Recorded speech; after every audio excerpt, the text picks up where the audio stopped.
Welcome, everybody, to the NARPM Radio Podcast. I'm your host, Pete Neubig, and we have an incredible guest today. We have John Bradford, founder and CEO of PetScreening, and he used to be a property manager like I did. He came to the dark side. So he used to own Park Avenue properties out in North Carolina, and you were in a couple other markets too, John, with Park Avenue, weren't you? Yes, we were. Yeah, we were in a couple southeastern states because we were doing institutional management. So as the Yeah. institution went to other states, they drug us along. So John grew a single family property management firm, correct? Most of your stuff was Yep, single family. And it was. It was all SFR. And you exited, what year did you exit? 22? In 2020. You exited in 2020. Okay, right after me. Okay, I exited in 2019. John exited in 2020. John is one of the most interesting men in the world. He was a congressman for a little while, created his own PM firm, sold that, started PetScreening. When did you start PetScreening? 2000, 2017. For 3 years, I was doing Double duties. politics, property management, and pet screening. All three things. Uncanny. Well, John was he was one of the leading thought leaders for property management, and now he is the main thought leader when it comes to all things pets. And I asked John to be on this program. I actually reached out to him. Believe it or not, I get many people that reach out to me, want to be on the program. I deny most of them because if they don't have content for small business owners or property management business owners or property management specific, I deny them. But I reached out to John because, John, HUD, what are they doing? They're changing everything or making changes, especially when it comes to pets and ESAs and what's the other one? It's ESA and Animals. thank you, assistance animals. So Yeah. can you talk to our listeners what it was, and then maybe some of the things that's changed that they have to be on the lookout for? Yeah, so it's a couple things. I mean, look, pet screening, we're a 9-year-old company, and across our 9 years, this will be the third policy shift. So I think the first takeaway for anyone is policy changes. It has changed in the past, it will change tomorrow, and it will change again in the future. So it's one of those things. It's just with the political winds of different people coming in and out of office, different ideologies, different parties, just agency leaders see things differently. And so, assistance animals, I remember years ago back when I started pet screening, the whole industry relied on a document. It was a document back from 2013. It was called the HUD 2013 memo. And so when I launched pet screening in 2017, that was a 4-year-old document at the time. And I remember going up to Washington, D.C. I was serving in the House of Representatives. And I remember going up to D.C. out of North Carolina and meeting with the then, I think she was the Assistant Deputy Secretary of the Office of Fair Housing, and took my attorney with me, and we met with her. And we were explaining what pet screening was doing. And we were really trying to make sure we lived to to what that document, 2013 document, was all about. The document left a lot to be desired. There was a lot of silence in the document, meaning HUD didn't really say one way or the other. And so we were trying to get clarity, and we did get clarity because no one, Pete, had ever thought about screen to pet or an animal ever. And I had created this category for property managers. You talked about me being a property manager. I love to say I started pet screening. It was by a property manager for property managers. So, I know where the bodies are buried out in the field, just like you do. You and I, we come from doing this industry. And so you learn a lot. You got the scars, the wars. You do, yeah. And kind of the exits and the workarounds that residents and tenants will try to do to pull a quick one. And, after doing it for a while, I wanted to create a platform that would just help the industry better manage pet policies and, of course, assistance animals.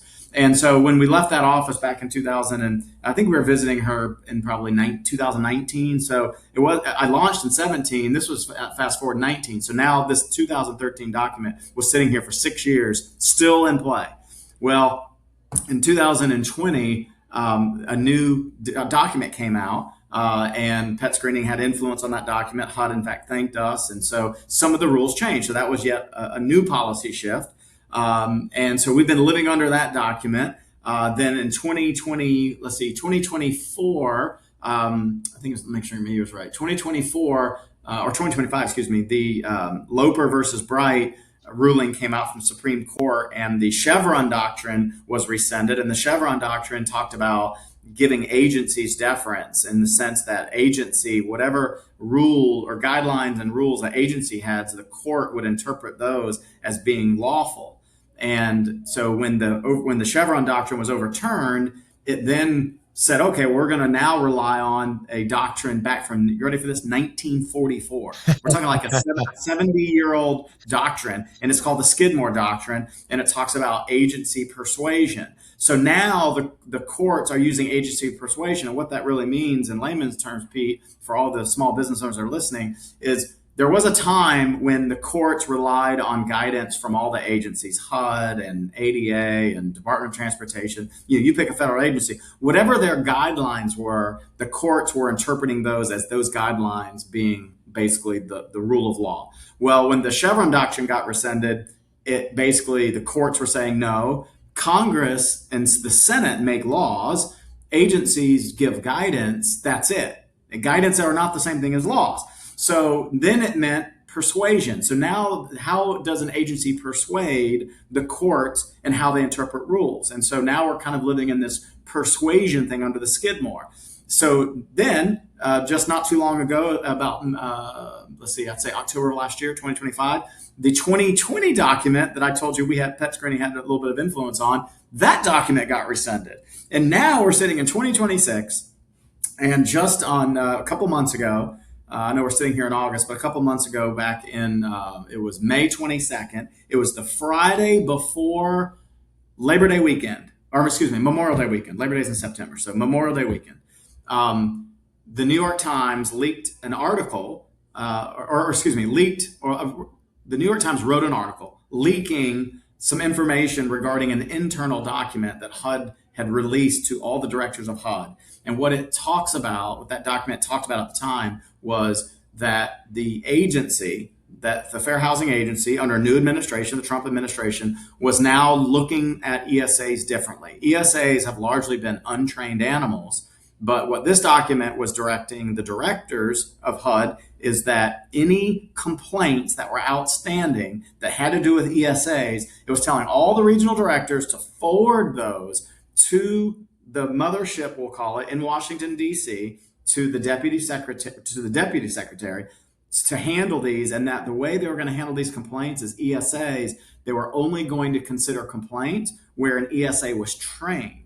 Now, ESAs have largely been untrained, and so now that the agency internally, at least, is pointing to the fact that ESAs might have or should be trained, the question is going to be begged is, when will HUD take a public position around ESAs being required to be trained, which really puts us all the way back, Pete, back to 2017 when I launched PetScreening, when really assistance animals was kind of the more global term. And what I think we're going to be looking at now is ESAs can be other animals besides dogs, whereas service animals are limited to dogs and miniature horses, and ESAs can be a variety of animals. But the key denominator that they're all going to have in common is they must have training.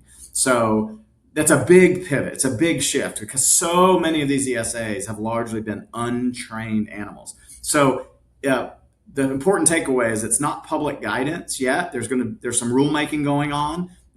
And when the rules come out, that will be a higher level of standard for the industry to follow. But for now, it's business as usual. Monica Giller and I did a webinar back in July about this topic. But it's a serious departure, and it'll be interesting. But in a couple of years, Pete, it might swing the other way because a new administration in the future may come in and say, you know what, we're going to go back to having ESAs as trained and untrained. And so I think if you're a property manager, you just need to be ready to pivot with these political winds and also be paying attention more than ever to your state, because states have sovereignty and states can never be more restricted than federal law. But in the event federal law is silent on something, then the state can do whatever they want, right? It's fair game. So I think about certain, go ahead. I would say they fill that void, right?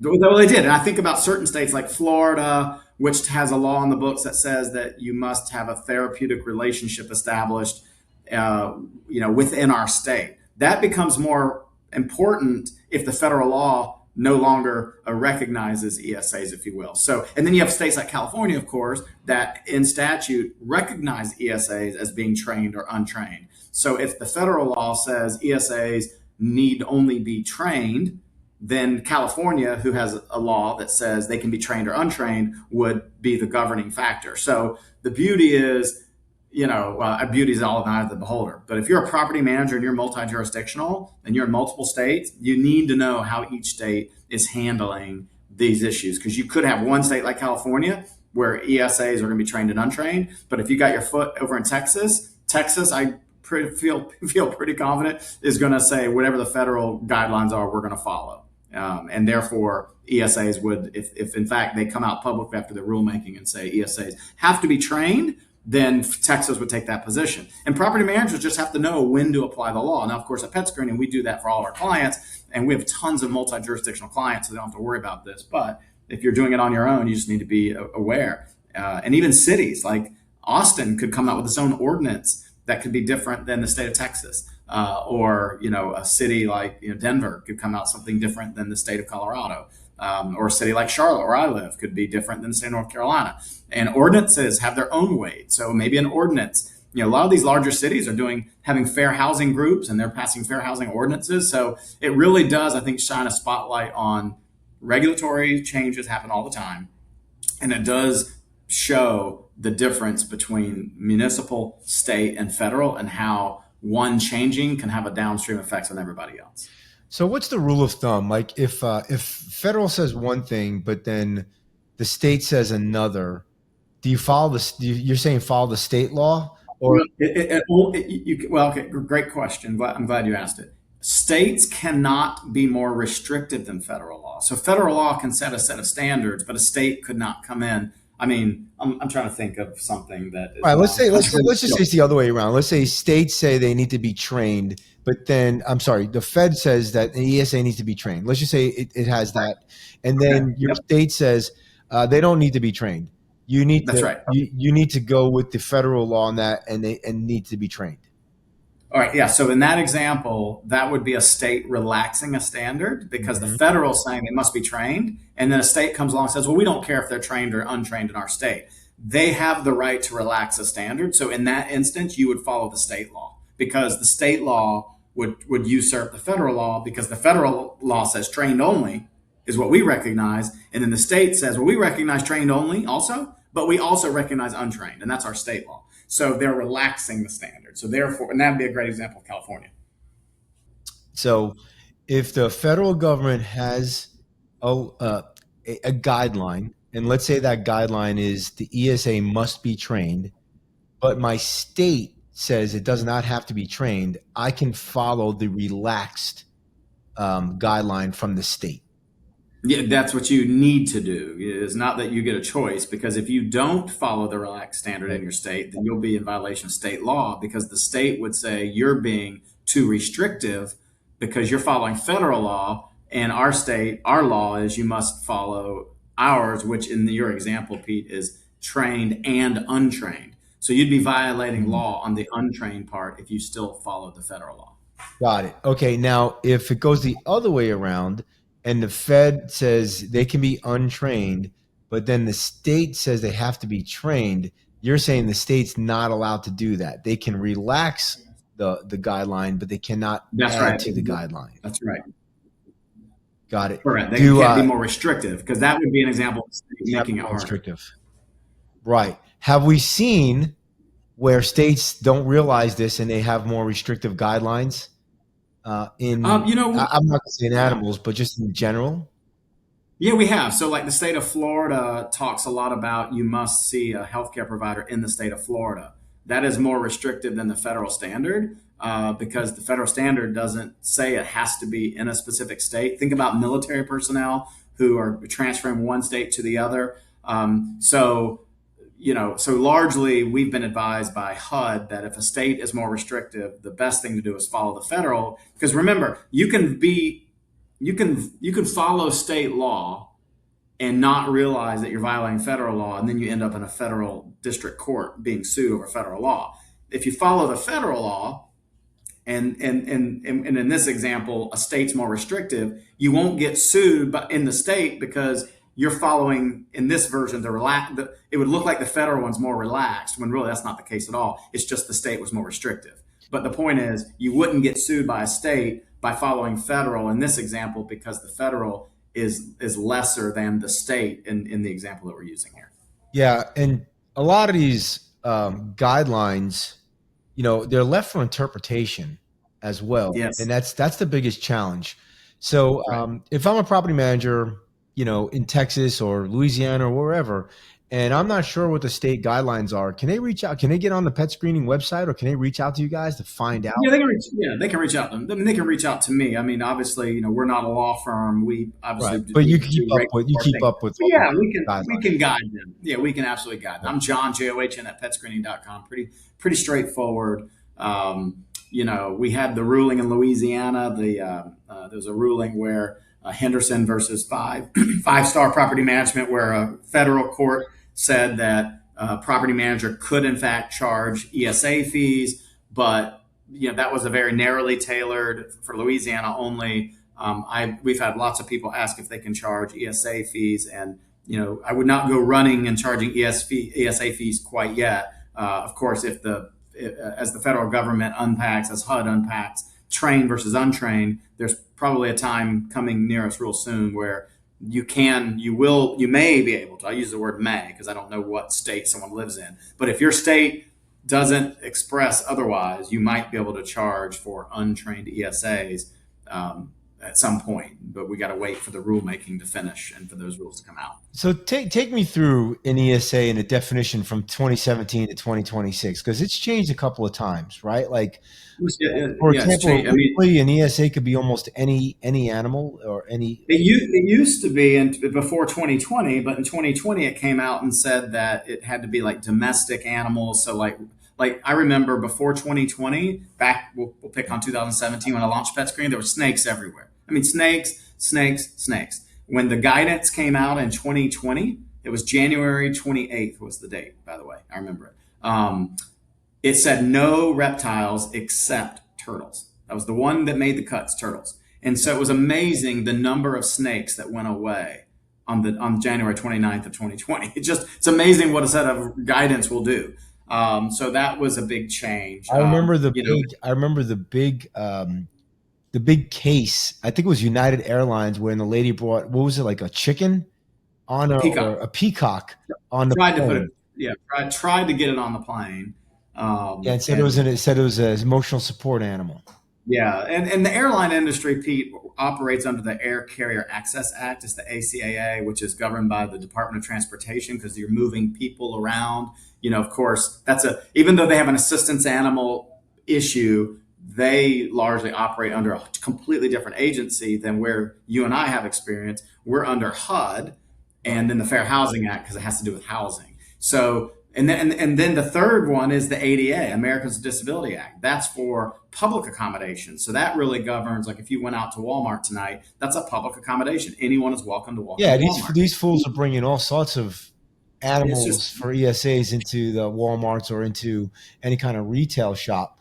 So and they're not even allowed because under the ADA, ESAs are not even recognized. Period. End of story. So the ADA does not even recognize ESAs. But what happens is these retailers in the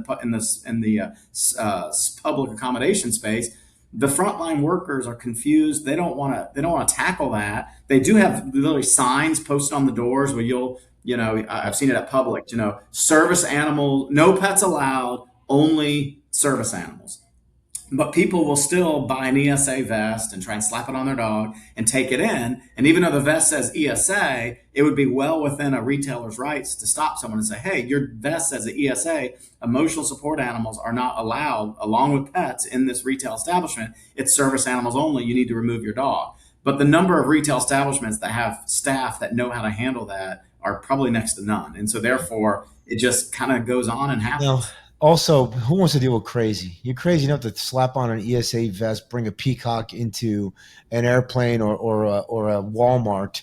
No one wants to deal with you. You know what I mean? Yeah, yeah. You think you've heard crazy? This really happened. You can Google and check it out. A woman had she had some sort of rodent. I want to say it was a hamster. It's either a gerbil or a hamster. She had this with her, getting trying to get on an airplane. Now you may or may not know, but the airline industry does not allow rodents on their planes. I don't think at any level. I just because rodents, their teeth never stop growing, and if they were to get loose, there's miles and miles of wires in these airlines Sure. and airplanes, and so they would never ever let any type of rodent whatsoever on an airline. And maybe there's examples where they're in steel enclosed boxes, like through some very formal medical procedure or something. But the general public, you and I would not be able to take a hamster or a gerbil or a fancy rat on an airline ever. So this woman tried positioning and saying that her hamster was an emotional support hamster. And the airline denied her, not because it was an ESA at the time, but because it was a type of rodent. So do you know this? This is the craziest thing, Pete. This woman went to the bathroom and flushed her hamster down the toilet. What? Yes. Okay, How much? flushed it So down the much for toilet. emotional support. Then she got on the airline, got to where she was going. Then she hired a lawyer and tried suing the airline for damages for having her to dispose of her hamster. That's just, it's mind blowing. It is crazy. So okay, so where are so let's see, where are we today? I know HUD is looking at changing guidelines, but where are we today? What is the definition of an ESA right now? Well, ESAs are still, we're still Are we at operating the under. dogs and small horse thing? Is it Yeah, no. Dogs and small horses are miniature horses are sorry, service those are animals. systems. Yep. ESAs are still a group of, just think of domesticated animals. There's still this unique animal provision. So like maybe a monkey for someone who's a quadriplegic, if a monkey, was trained to administer medicine, because monkeys have fingers and dogs have paws and horses have hooves. But it's a very narrowly tailored example, but perhaps a legitimate one.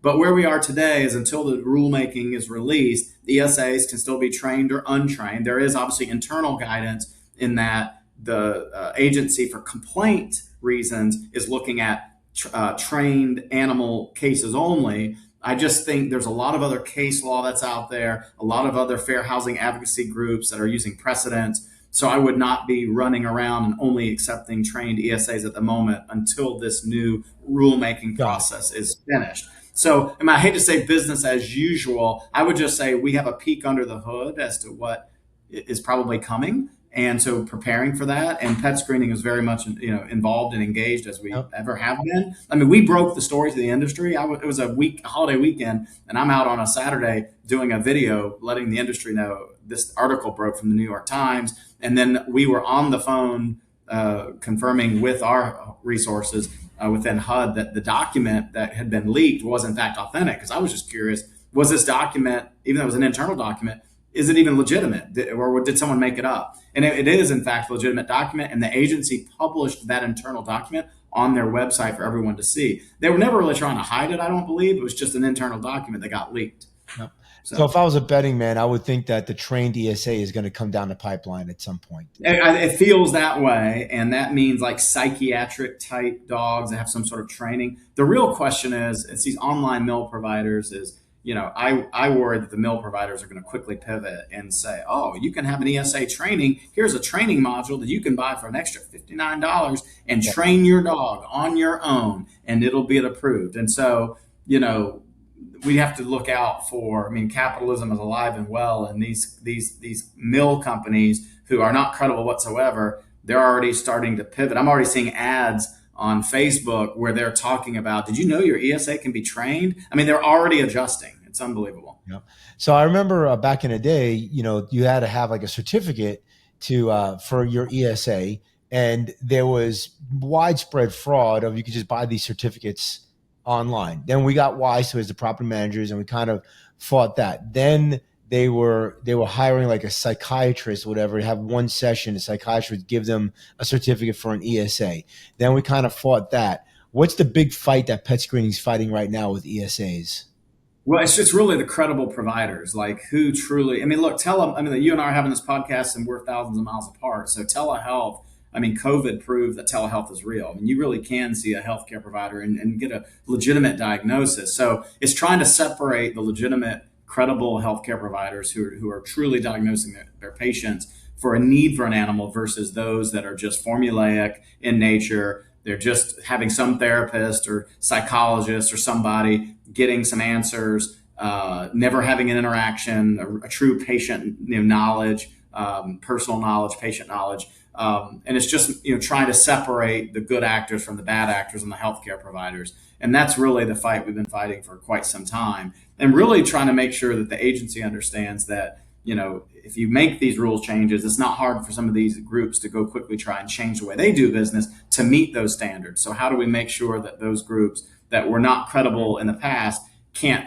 make one small change and now all of a sudden be credible? Because they're not. Some of them offer. I mean, Pete, some of them offer refunds. Here's the storyline. If you come here and get our process and we give you a letter, and then your letter doesn't get you in with your ESA, then you come back and we'll give you a full refund. Now, I don't know about you, but any medical provider I've ever gone to in my life ever has never offered me a refund. No, Ever. no, never. Exactly. And so you guys, and let me tell you why they're offering a refund. It's because of pet screening, because we deny them. That's right. And those patients, I'll do patients in air quotes, they go back to them and bitch and say, hey, this letter didn't work. And so they give them a refund. So they're offering the refund because pet screening is standing in their way. But not everybody is even aware of pet screening, so some still get through. That's right. Yep. I mean, because if you're just a property manager, you got 1,000 things going on. You're, stressed out, busy, working crazy hours. Somebody comes in and it looks real and like, hey, they got this document. Most of us are just going to take the document. Most of us are. You're right. I mean, Pete, have you heard my Carla Black story? Tell us. This is true. Yeah. So there's a therapist out of California, Carla Black. I mean, HUD knows who she is. She was renowned for seeing patients, issuing these letters. Oh, start the story again, Johnny. We dropped you off. So okay, sorry. Yeah, there was a therapist out of California named Carla Black, and HUD even. I mean, I remember HUD having her on their radar because she was probably one of the first, I would say, mill-like providers doing these in volume. Now, in all fairness, she was seeing her patients, doing it online, but she did so many of them, it was rubbing HUD the wrong way. Well, in 2020 or 2021, she passed away. We still get letters from Carla Black today. Oh, it's like she's a Democrat and she's still voting. No comment. She's let's put it this way, like, someone's got their Ouija board out because she's deceased, and I'm not making light of the fact that she's passed away. That's sad. But the point is, how do you still get a letter from Carla Black when she's deceased? And right. The point is, people are still going and using their letters from a decade ago, and they're updating them using tools to make it sound like they saw Carla yesterday. Right. And we know that she's deceased and has been deceased for 5 years. 5-6 years. Yeah. Crazy. Any new movement on assistant animals? Well, assistance animals is just a more larger global term. It's really was bifurcated in 2020 to service and following or mirroring the ADA, and then ESAs was purely created by HUD and the Fair Housing Act. So, service animals are still largely the same as they are under the ADA. No real changes there. The real focus is on ESAs. And you're seeing a lot less fraud when it comes to assistance animals, correct? Well, I mean, there's still a lot of fraud out there. Fraud is a higher legal standard, meaning someone's just flat out lying and faking it. It's tougher to prove service animal fraud because no documentation is needed. You can't request any documentation. So it's really up to the person and how they answer the questions. And the reality is, if they give the right answers and they're lying, you don't know. Pet screening doesn't know they're lying. You don't know they're lying. But if they give the right answers on the record, it is what it is. But if something were to happen, whatever answer they gave, and at pet screening, we document it in writing. So if they say that they give a task and they just completely fabricated it, and then their dog goes and kills a child, they're going to get in a courtroom and they're going to say, oh, you said your dog was trained to do this. Give us examples of your dog doing that. And that's when that fraud will really surface. The sad part, it'll probably be in a situation. Yeah. Was that always the case, John, where they didn't have to give any documentation? For For service animals, yeah. Well, when you say always, the that only changed in 2020. It was not that way up to 2020. In 2020, it changed, and it has been that way since 2020. Got it. So okay, because I thought when we first started doing business with you back in 2017, because we were Yes. one of your first clients, that Yeah. we could One actually of the ask. OGs. We were an OG, that we could actually ask for documentation for service animal, and so That's that changed because in 2020. Yeah, yeah, your memory serves you correct. That's because assistance animals was the global term for both service and ESA, and they were considered one bucket. But in 2020, that bucket got broken up into two, and then we've been living under that standard since.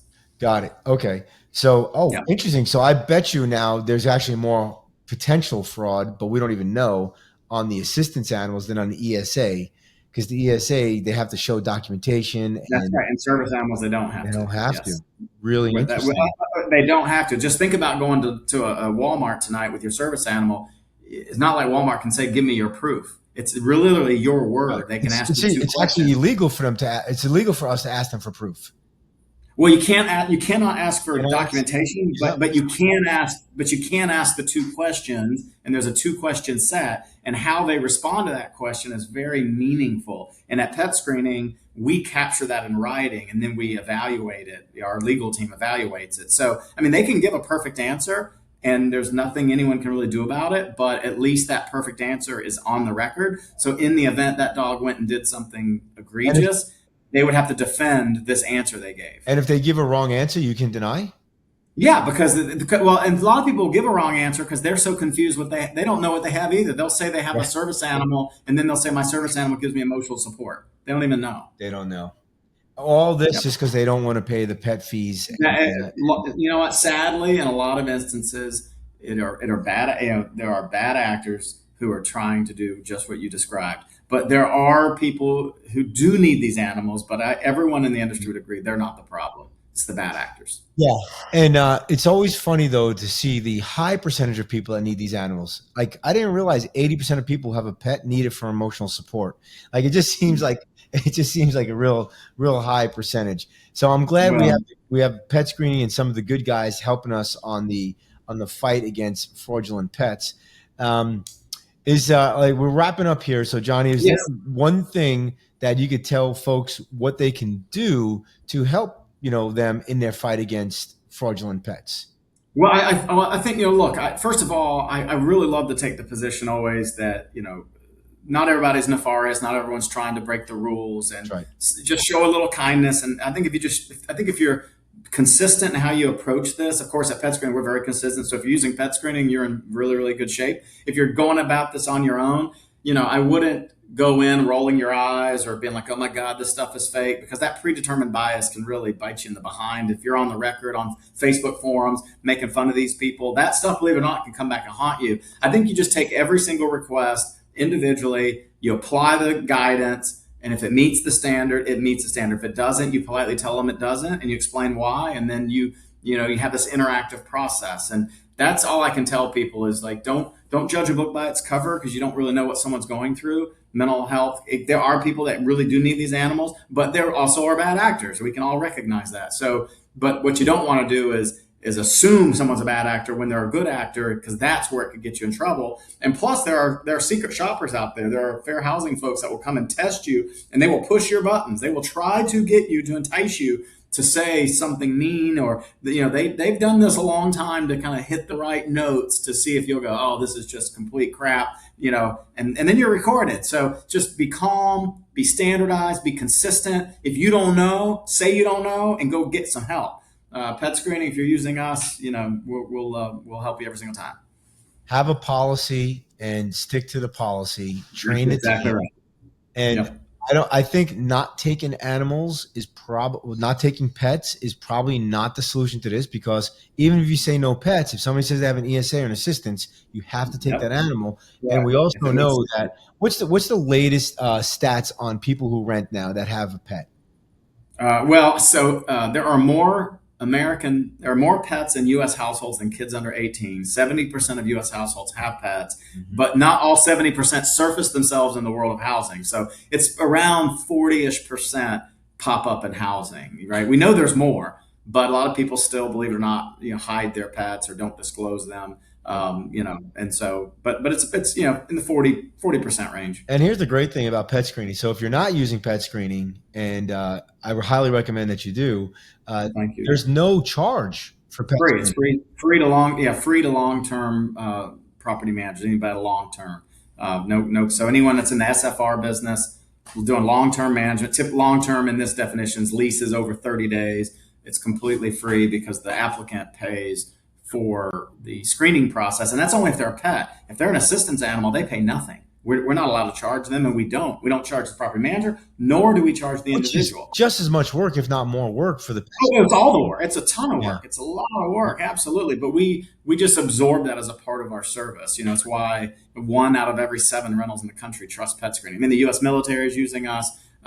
Student housing, manufactured housing, multifamily, single family, And if you and think we work hard. the way pet screening makes money is they're charging the applicant a small Uh, fee, right, an application fee. an That's correct. A application fee. processing fee. Yep, that's And I exactly right. like also that you get a lot of information, so that they actually have their own online portal. So if they Yes, have to send the dog or cat to the vet, they have all their information up to date. you got it. And Yep. and so it's not just the application; they actually offer a service for that applicant. And one time they pay that one time, they actually have access to that portal for the That's exactly right.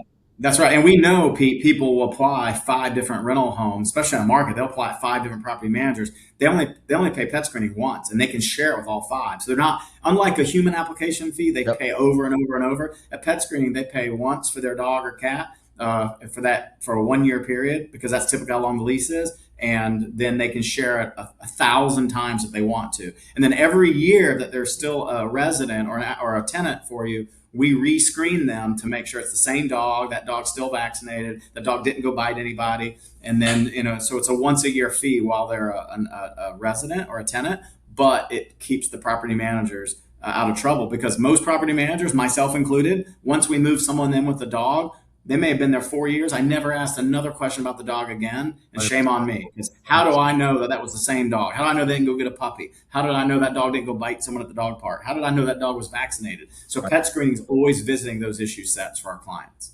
That's amazing. That's cool. Johnny, if they want to get in touch with pet screening, what's the best way? Yeah.